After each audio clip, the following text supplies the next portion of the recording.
Hello, and welcome to Central Booking, where writers and readers are the authority. I'm your host, John Valeri. Today on Central Booking, I'm talking cozies, crime, and collectibles with Zac Bissonnette. Zac is the author of the recently released novel A Killing in Costumes, the first Hollywood Treasures mystery. The book introduces dual protagonists Cindy Cooper and Jay Allen, former soap stars who divorced after realizing they were gay. Having remained friends, they've recently reunited to open the Hooray for Hollywood memorabilia store in Palm Springs. This becomes a matter of life or livelihood and death when they become suspects in the murder of a rival who is competing with them for the rights to sell the coveted collection of aging actress Yana Tosh. Zac is the New York Times bestselling author of several nonfiction titles, including The Great Beanie Baby Bubble, Mass Delusion, and The Dark Side of Cute. He is an equity analyst at a hedge fund by day and lives in New York City with his partner and a tuxedo cat named after his favorite singer, Perry Como. A Killing in Costumes is his fiction debut and one of distinction. Publishers Weekly called the book a lively series launch and said Bissonnette's message of new beginnings after devastating losses inspires. Further, book page enthused, A Killing in Costumes has all the hallmarks of great cozy, a unique setting, an intriguing cast of characters, and an exciting mystery, while Kirkus noted fans of movie memorabilia will have a field day. Now, Zac Bissonnette talks about melding the fresh with the familiar to create a nostalgic and nuanced niche in the crowded field of cozy crime fiction. Hey everybody, welcome back to Central Booking. I am excited today to be in virtual conversation with Zac Bissonnette, who is the author of A Killing in Costumes, which is the first Hollywood Treasures mystery. It's available right now from Crooked Lane Books. Welcome to the show, Zac. Thanks so much for having me on. This is a blast. It is my pleasure. So I just have to say, before we get into it, your book delighted me from page one to the last page all the way through, and I can't always say that about every book, but there literally is nothing about this book that I would change. Oh my gosh! So I don't even feel that way about it, but that's wonderful of you to say. And you know, I actually mean it. I am being very sincere. This was just so much fun to read. It even looks like a fun book. Like, I mean, I love the cover. All those colors. It's funny when they sent me the cover design, I was kind of upset because I was like, okay, well, if no one buys it, I can't blame the cover artist because the cover is amazing. You know, so it's like you probably know this, but I'm always looking for a fall guy. You know what I mean? I'm always looking for someone else to blame because nothing can ever be my fault. And I was upset I couldn't blame the cover artist. I understand that. They said, that's a high bar. I mean, this book is not going to fail on looks alone, but like I said, it's so much fun. So basically, to start with, I'm just going to ask you to step into our virtual elevator, and anybody who's watching is now your captive audience. So if you had to make an elevator pitch to them, and this can be a short trip up or longer if you need it to be, we can just pretend the elevator got stuck. But what would your pitch be as to the basic premise of A Killing in Costumes? So it's soap operas meets Murder, She Wrote. It's two former soap opera stars who were once married to each other, and they played a married couple on a soap opera. Their soap opera career ended when they both realized they were gay, and they got divorced and had lost their careers, and they went their separate ways, but stayed best friends. And then 20 years later, they have come together in Palm Springs to open Hooray for Hollywood, a movie memorabilia store where they sell props and costumes from movies from all different periods. Business is slow in the beginning, and a Hail Mary arrives in the form of Yana Tosh, a 90-year-old former film vixen who is looking to sell the collection that she has spent 40 years accumulating. Jay and Cindy, the main characters, are in the running to get the consignment, and then their main competition for it ends up dead, and they are the prime suspects. So they have to clear their names and catch the killer to stay out of jail and save their business. That was an outstanding pitch. If I was wearing a hat, I would tip it to you. That was really good. And who doesn't want to read, soap operas meets Murder, She Wrote? And I will tell you, if I had any doubt, I think it took literally 2 pages for there to be a Golden Girls reference. And then I was that's all you need. Yeah. I mean, that's yeah. And it's funny you mentioned Golden Girls. So one of the, I've always bought like art and things in books and that kind of thing at auction. And years ago, there was an auction for the estate of Rue McClanahan. and I bought just a little poster from her collection. So that's my little Golden Girls connection to memorabilia. Oh my gosh, that's amazing. I also bought things from the estate of Rue McClanahan. I have a journal that she kept when they were filming the Was Golden that through Palace. Potter auction? It was, yeah, they had like a website online, so you could even just purchase. Yeah. I remember it well. That's Yeah, a lot of money. You know, I have some books in my library that bear her book plate, which is kind of amazing. And I'm like, oh my gosh, Rue McClanahan touched this book. Oh my God. See, you say the Golden Girls and off we go. I think so many people will relate to that.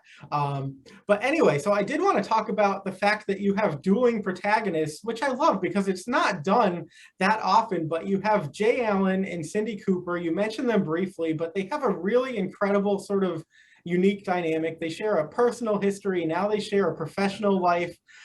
You told us a bit about their history, but can you talk about how Hooray for Homicide really sort of represents both a fresh start for each of them, but also sort of a ginormous gamble? Yeah. So, the way it kind of, the backstory on it is that when they split up, they have very different personalities. And so when they split up, Cindy became a financial advisor because she's good with numbers and she's very sort of charismatic and sort of good at getting clients. So she became a financial advisor, got married to a woman who was a lawyer, and made a good amount of money. And Jay went to Vegas and played piano and sang in cocktail lounges. And Jay loses his gig as a cocktail because of a breakup with a boyfriend. And Cindy's wife dies after a battle with cancer. And so they are kind of both at a crossroads. And they used to always talk about this idea of selling Hollywood memorabilia and how much fun it would be to have a store. They've talked about this since they were married. And so they sort of have this conversation, have this idea, let's move to Palm Springs, because really Palm Springs would be one of the few places you actually could do a business like this. You have a lot of older gay people who like old Hollywood and kitschy things, and you could, real estate's not necessarily that expensive, so you could have the square footage to do a store to sell a lot of this kind of stuff. So they moved to Palm Springs and they opened the store. It's funny you mentioned the two protagonists thing. This was a sales challenge for it. And I just know that, there was one editor who was like, cozies with two protagonists are tough. People usually like to be in one character's head. And I get that. I'm not, for reasons I actually mulled trying to rewrite this so that it was just in Cindy's voice. And I couldn't do it. I couldn't, if I was better, I probably could have, but there have been Jen McKinley. Have you read her Cupcake Bakery Mysteries? I've read one or two. I mean, she's spectacular, and she has Mel and Angie, and it's a similar setup where they're best friends. They own a store together, and some chapters are in Mel's voice, and some chapters are in Angie's voice. And she did it spectacularly, and those books are hugely popular. But I do think it is a challenge, and that there are going to be people who prefer just one voice. Right. I actually really loved it though, because I feel like it's such a unique way to do character development, because each character sort of has such unique insight into the other character that they come alive in a way that they might not otherwise. And then it's not just, Funny you say that. I mean, so that's kind of what I liked about it, is writing it, is, that because they've known each other so well for so long, they can kind of see through each other's blind spots a little bit more. And Cindy sometimes has more insight into how Jay's feeling than Jay does, and Jay has more insight. So it was fun to kind of play with that. Yeah, I thought it came off so well, and it really was refreshing for me to read, because I don't often read books with dual protagonists. So I don't know, whoever those editors are, let me just say it worked for me for what that's worth. And hey, I mean, it's a book, so it happened one way or another. And you mentioned Yana Tosh. I'm just wondering if you can expand on her character, because literally she is like a character. She's a dynamo, and she, sort of has two men in her life, her son Warren, her financial advisor Ben, and they're all really kind of temperamental. And I'm just wondering if we can talk about that trio of characters and how they play into the mystery element of the book. Yeah, so Yana Tosh is a 90-year-old former film star who has not really worked much since roughly 1970. She married a real estate developer who had a lot of money, and she retired after a career as kind of a sexy film vixen character actress. And I don't remember who it was. It might have been Carrie Fisher said it about having Eddie Fisher and Debbie Reynolds as her parents, that, that celebrity is really about a sort of watching your flame extinguish. There are very, very few people who are able to sustain celebrity. It generally doesn't happen, and that it's very, very difficult for people who were stars to deal with a kind of decline into anonymity. And so I thought of Yana Tosh as being this person who did give up her life as an actress to be married and to sort of pursue her collection of all this Hollywood memorabilia, which she'd been buying for 40 years. And so she's a sort of 90 years old, very sharp mentally, often living in the past, quite wistful, quite aggressive at times. And then her son is kind of I would say, a ne'er-do-well, who's sort of living off his mother and doesn't really do much. And her financial advisor started off as a fan of hers and would write and ran her fan club in the 1980s, long after she had stopped working. But he was in high school and he was an old movie buff, and he ran her fan club and then became a financial advisor, and she became, sort of his major client. And he has an interesting history that I don't want to go into too much, but sort of a checkered past, and there are questions about whether she should be trusting him. And so the book is really, Yana Tosh is kind of the star of her own universe, and everyone in her orbit they're obsessed with her, is what I would say. Her financial advisor is just her biggest fan and cares about her deeply. Her son feels ambivalently about her, but doesn't really have anything else going for him. So that's kind of how that sets up. Sure, it's great because you spend literally the entirety of the book thinking, is this the bad guy? Is that the bad guy? Are either of them bad guys? Are they both bad guys? And Yana Tosh is just sort of like a reality show waiting to happen. But it's, again, there's such great character dynamics in this book. And I wanted to ask you too, if you could expand a bit, on the collecting aspect of this book, because I'm sure you had to do some research to really understand that. But the thing that fascinates me is it kind of works on two levels. I mean, as a collector myself, I love things. My wife is completely the opposite. Like, that's funny. Very that's minimalist. Very common. And I'm like, surround me with everything, They don't have to be expensive things. Yeah, no. But so there's the collecting, because people do covet things and apparently will kill for certain things. But then it's also the nostalgia factor, because there are so many things in this book that will appeal to readers, whether it's film, television, music, theater, things that are very old, things that are contemporary. So can you talk about your research, but then how that two-pronged approach really makes this a unique book, not only in terms of a mystery setup, but something that will evoke an emotional response in your readers? It's so interesting. So for research on this, I actually interviewed Joseph Maddalena, who runs the entertainment memorabilia department at Heritage Auctions and is the biggest dealer in Hollywood memorabilia in the world. He sold Dorothy's ruby red slippers from The Wizard of Oz for $2 million. He is sort of the guy in this field. And so I reached out to him after there was already a publisher's listing on the website for the book, because I wanted to check something. I had done other research too, but I wanted to check something, so I reached out to him, and he called me. And the first thing he said was, I read the description of your book on the site, and my first thought is, that could totally happen.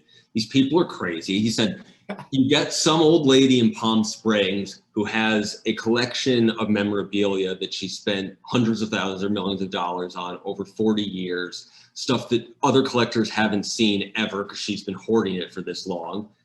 She goes to sell, there's people competing. He's like, someone could absolutely end up dead. And one of the things he talked about that I thought was so interesting, and this is where it's a brilliant question you have, by the way, the sort of nexus of nostalgia and collecting. Because one of the things we talked about is that Hollywood memorabilia, some of it can be quite expensive. The ruby red slippers would be the best example, $2 million.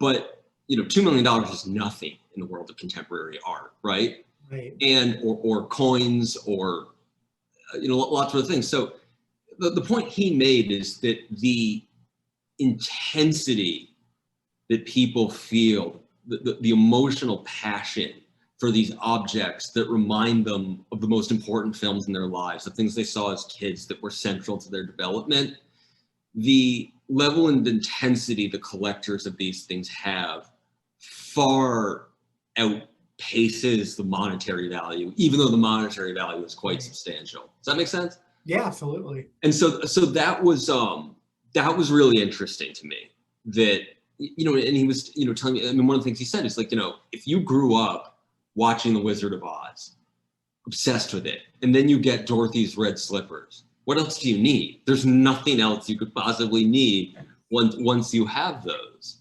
And, so I thought that was really, really like a cool, the combination of the money and the emotional connection, because it's often, there are like these nostalgia curves in movie memorabilia collecting. So, like one of the things that's interesting is like, so sci-fi, Star Wars, that kind of thing, extremely hot right now.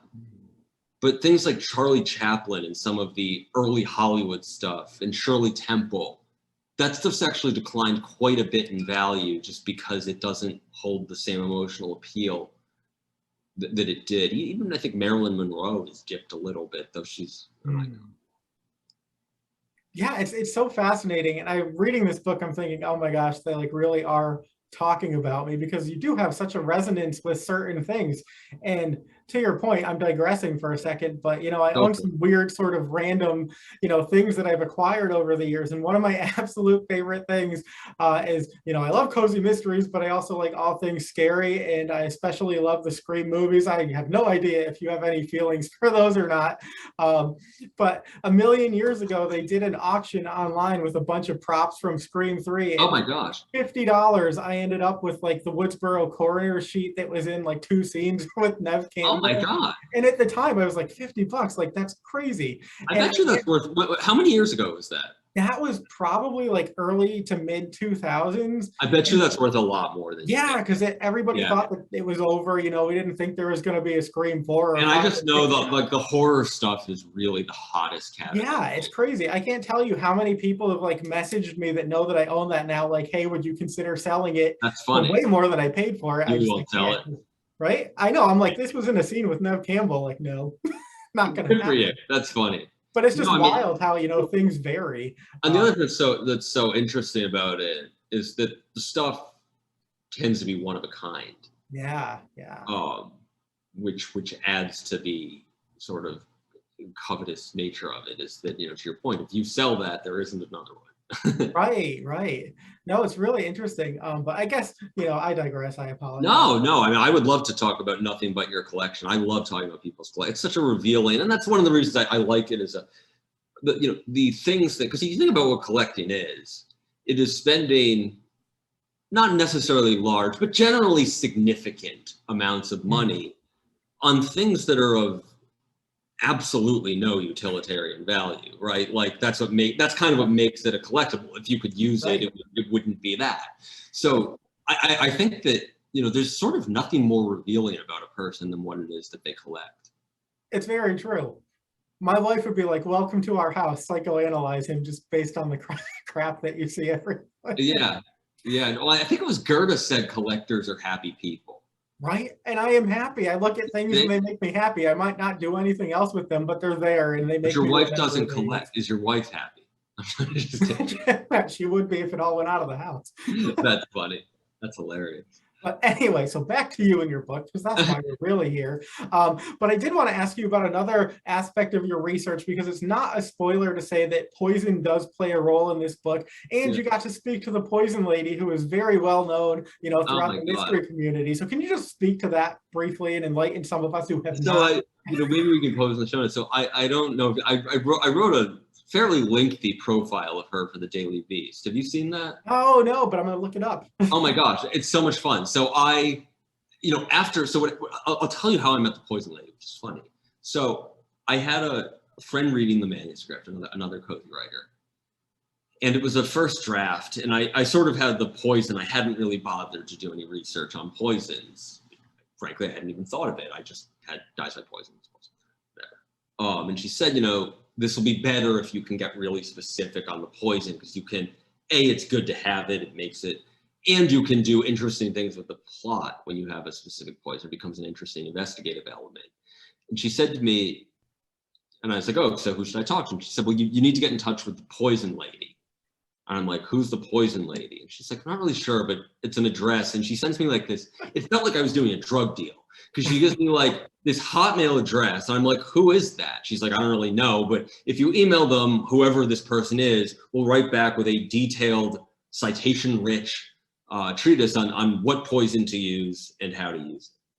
And so that was so I emailed this person, and I just say, hi, you don't know me, I don't know you, but I'm told that you're the person to write to, and I need to know how to poison someone in a mystery novel. And so here's what I'm looking to do. It needs to have these qualities.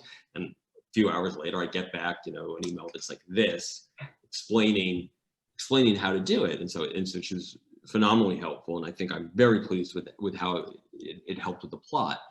And so then I had this idea before the book came out, and I was like, I want to know more about you. That's kind of interesting. So I reached out to other mystery writers. I did a Google book search where I went through the acknowledgments of old books for the Poison Lady.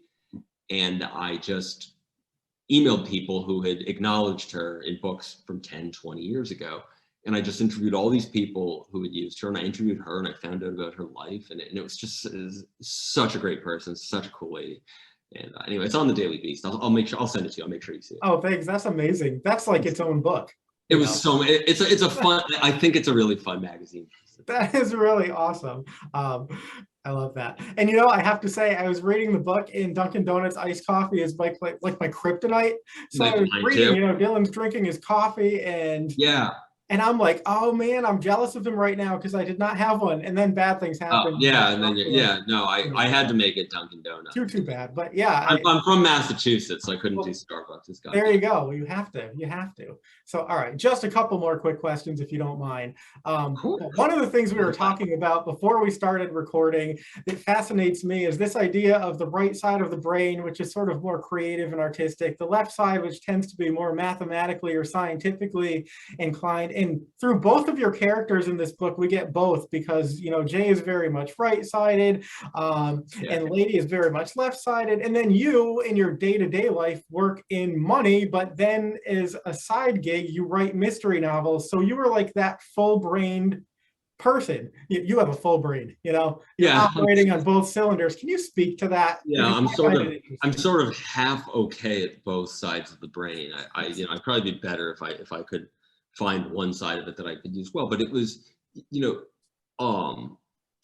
it's fun. I think it's important to try to use both sides and to sort of spend time on the things that you're not naturally good at. But one of the things I like about writing mysteries is that because my day job is in finance, it's so the work, because I only write on weekends. I don't write on weeknights. And because the work that I'm doing when I'm writing is so different from my day job, it doesn't feel like, it just feels like I'm giving that part of my mind a rest and using this other part. It's like, so I think because I used to be a journalist when I first graduated college. And I think if I were still a full-time journalist, I think it would be very hard to write mysteries on weekends. I know people do it. Michael Connelly obviously did it for years, but I don't know. I just feel like I would be too tired, but it's not tiring because it's so different.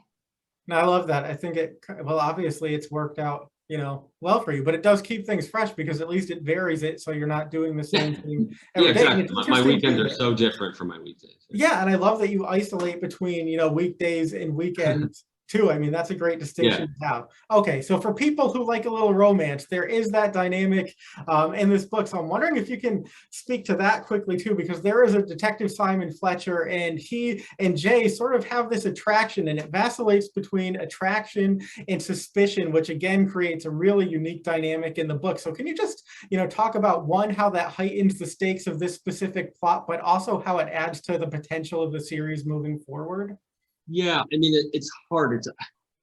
It's the protagonist flirting with the cop, I think, is one of the tropes of cozies I kind of like. I generally, I wish I were better at avoiding cliches than I am, but I don't mind that cliche. I think it creates interesting tension. It's kind of funny. But yeah, so Simon Fletcher is a gay detective on the Palm Springs police force. And while he's investigating it, he and Jay are kind of starting to hit it off, and you don't quite know where it's going to go. I don't even know where it's going to go, but that's what's kind of fun. It's great. And then Cindy's like, will you two please just get together? This is Yeah. So she's, Jay's more insecure because he's coming out of a bad relationship. So Cindy's trying to get him to put himself out there more, and he sort of just wants to be with his cat, And like, how great is that though? And two people who are married can be like wingmen. Well, that was what was fun about it. And I tried to, I wanted to have that kind of history be important to them, and that they're still so supportive of each other. But, once in a while you have these sort of, you can go, it's like, wait, we also were husband and wife. And it's just such a, but it's, I think I had this when I was a child. Like, my best friend turned out to be a lesbian, and I didn't know I was gay. I didn't know she was a lesbian. She didn't know she was a lesbian. She didn't know I was gay. But I think that, when you're growing up that way, I think it's not uncommon to have those very special friendships between kids who are both going through that same experience. Not that it's the same experience, but that there's a similar feeling of otherness. So I think it was really my kind of, you don't see a lot of like gay guy, lesbian best friend sort of main relationships in anything. But I think those are really cool relationships that are quite common. Yeah, that was really cool to see. And, we feel so often that we're regressing as a society, but it's nice to see that in this area, some progress, actually has been made. And you can see that. I feel like we don't talk enough about how much progress. I mean, there's always going to be backsliding, there's always going to be jerks, but oh my God, has it gotten better? I think faster than anyone ever could have imagined on these issues. And it's pretty cool. Yeah, that was terrific to read. I hardly ever see that in a book. So that definitely jumped out at me. All right, a few more things. So you mentioned cozies. We obviously both love them. I feel like sometimes they get a bad rap. People see them as light or fluffy or less than, either though they have to accomplish the same things as a traditional mystery. They can't really move into gratuitous areas. So I'm wondering, if you can talk just quickly about the confines of the genre, and if you ever find that limiting, or if that really just sparks your creativity to work around that. So it's funny. I don't really think of myself as like a sort of creative person in the sense of like being able to sort of create something really original. So if you told me to like write or like literary novel or something really like freeform, I wouldn't know what to do. What I really love about this is, I've read so many cozies, it's absurd.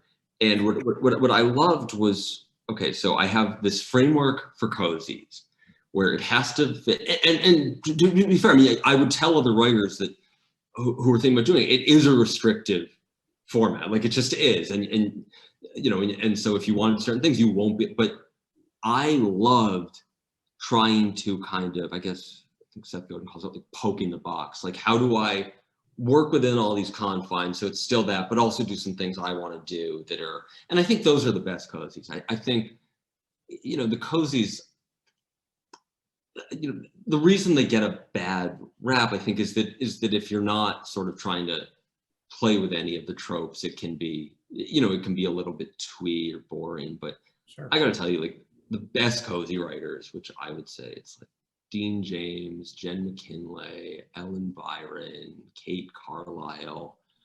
I mean, I can keep going. It's a bunch of people, but they could write in any genre. Sure.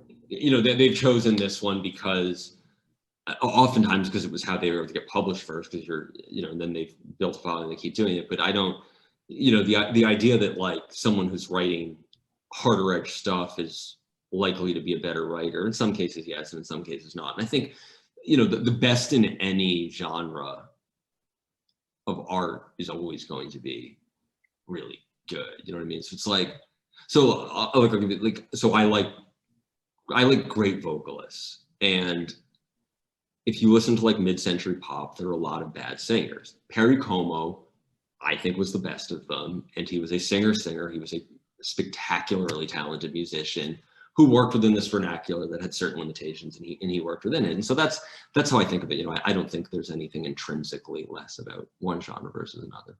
No, I agree. And I think that something I love about a book like yours, or you mentioned a great list of names, sort of the greats of cozies, is that they're sort of instantly familiar, but at the same time, they have a fresh bent to them. So you sort of know what you're getting into, but not entirely. And I It, always, yeah, it's funny. I didn't even think of that until you said it. But the sort of cozy writers I listed as in the you're talking about that, right? In the right, yeah, yeah. Yeah, I mean, those are all people who they have a little bit of a twist on it. I wouldn't say that any of them are like really standard by the books cozy writers. Right.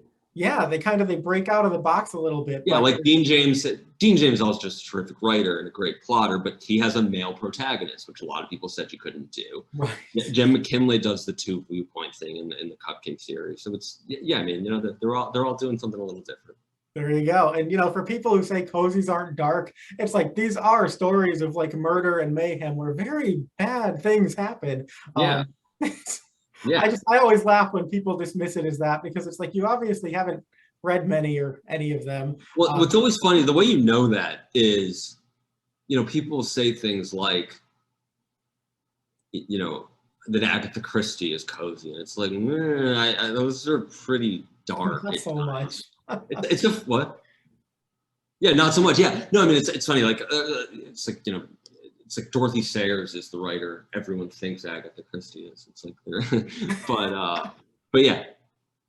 I know, it's like if you want dark, I mean, read a Leslie Meyer book and tell me that that's like Yeah, that's a funny example where those are really really kind of, it's like there's dogs getting killed, which I don't like, but yeah, those are crazy. Those are wild. I know, like, wow, she breaks all the rules and it's not so cozy. All right, two more questions. I promise that I will let you get back to life. But I always ask people, because there are always, aspiring writers who tune in and they're looking for some words of guidance or wisdom. So in reflecting on either a creative life or a writing life more specifically, what do you think is the best advice that you were ever given, and then the best advice that you were never given and had to figure out for yourself throughout the process of actually doing the work? God, this is so hard, and I always feel like the least qualified because I've written one cozy, and I did nonfiction. It was just like, ask Jen McKinley or Dean James. Do not ask me. I would say the best advice I ever gotten. This is so hard because everyone says it's totally true.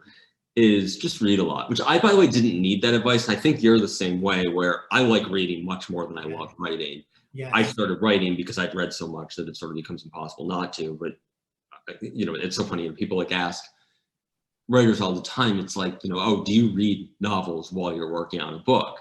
And I do. It's like, well, how do you do that? It's like, oh, it makes it impossible to write, but I just like reading too much to give that. If you make me choose between reading and writing, I'll choose reading. Yes.